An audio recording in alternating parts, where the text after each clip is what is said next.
Num outro jogo, o São Paulo está fora também da Copa do Brasil e foi eliminado por um time de Série B, o Atlético Paranaense, em circunstâncias também especiais. Teve o goleiro Rafael expulso logo no comecinho do jogo, jogou com 10 o tempo todo. A gente vai mostrar daqui a pouco a cena da expulsão.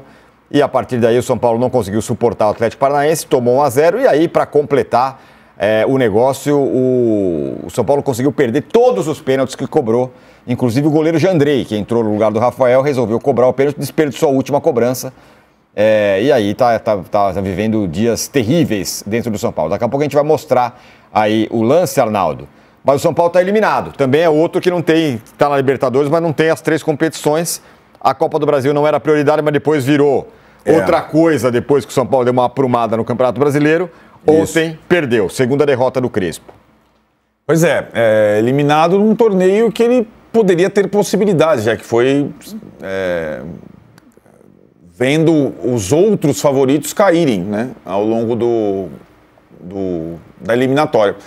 Assim, né, Tironi, eu acho que a questão do confronto contra um time de Série B, ele não se aplica totalmente a esse confronto, né? Por quê? O Atlético Paranaense é um time de Série A na Série B e o Atlético Paranaense tem uma rivalidade com o São Paulo que não é uma coisa qualquer. Então a gente tem que colocar isso em contexto. O que aconteceu ontem na Arena da Baixada foi, pela primeira vez, a Arena esse ano lotada, pela primeira vez esse ano com clima de decisão, e o Atlético jogou, como o Casagrande falou em relação ao Corinthians, a partida da vida. É claro que, para você entender uma eliminatória, uma derrota, com um goleiro expulso aos 2 minutos, se a gente estava mergulhando na análise Palmeiras e Corinthians a partir da expulsão do Aníbal, São Paulo mais ainda, né? O goleiro expulso com 2 minutos de jogo. Não é uma expulsão duvidosa, né? Não é uma agressão que o Aníbal fez no Martínez. É uma situação do Rafael com o Viveiros que até agora não está muito clara se foi uma falta mesmo, se foi falta para cartão e tudo mais. E é um lance que acaba influenciando decisivamente na atuação do São Paulo. O São Paulo, eu acho que o São Paulo não deu vexame ao ser eliminado pelo Atlético Paranaense, um time de Série B na Copa do Brasil. O São Paulo deu vexame nas penalidades. Aí sim, né? Porque quando você tem 1 a menos fora de casa, com um gol só de vantagem, desde os 2, o São Paulo jogou mais de 100 minutos com um jogador a menos. E suportou. Não foi bombardeado, a não ser nos 20 minutos finais, 15 minutos finais, quando sofreu o gol. Então, trabalhar com as penalidades numa situação dessa, com o goleiro expulso desde os 2, é uma possibilidade, seria uma possibilidade, né? Só que, e aí é uma questão que fica para o São Paulo para daqui para frente. Vai ter sequela, não vai ser a sequela do Palmeiras, mas vai ser maior que a sequela do Flamengo, porque o São Paulo não está disputando brasileiro nenhum, né? Está no meio da tabela lá. Mas para frente, para a Libertadores, que o São Paulo pretende disputar, com a Vera e tudo mais, vão se colocar questões dos limites que o São Paulo tem na temporada. Um elenco curto, que se machuca demais. Ontem perdeu mais um jogador machucado, o Arboleda. E que tem um problema que era do Palmeiras, né? O Danilo vai lembrar.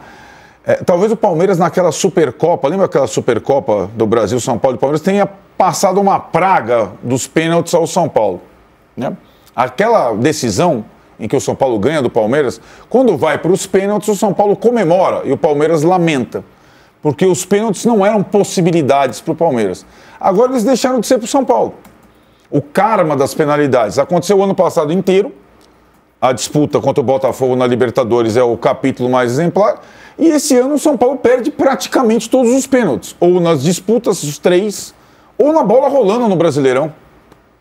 E as disputas por pênaltis em eliminatórias, elas são muito comuns. Então ou se trabalha isso, ou talvez tenha vida curta também na Libertadores, né? É possível que o jogo com o Nacional de Medellín vá para os pênaltis, por exemplo. E aí você vê, o São Paulo, como o Palmeiras tinha, né, Danilo? Não tem goleiro para decisão por pênaltis e não tem batedor, né? Ficou essa impressão. Ainda mais quando o Jandrei está envolvido na jogada. E o Jandrei, cara, O Jandrei conseguiu se queimar na decisão por pênalti. Quer dizer, ele já estava queimado, mas conseguiu se fritar na decisão por pênalti, porque ele não teve culpa no gol do Atlético, cara.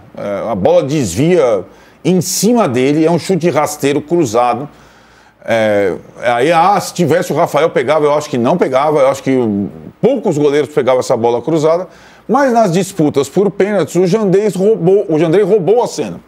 Ele escolhe se ia bater primeiro ou depois, escolhe agarrar primeiro, pula sempre de uma mesma forma, meio circense, para o mesmo canto, e os pênaltis são todos no outro canto, e ele vai e quer bater a cobrança, a terceira cobrança, e perde de forma bizonha, né? Isso faz parte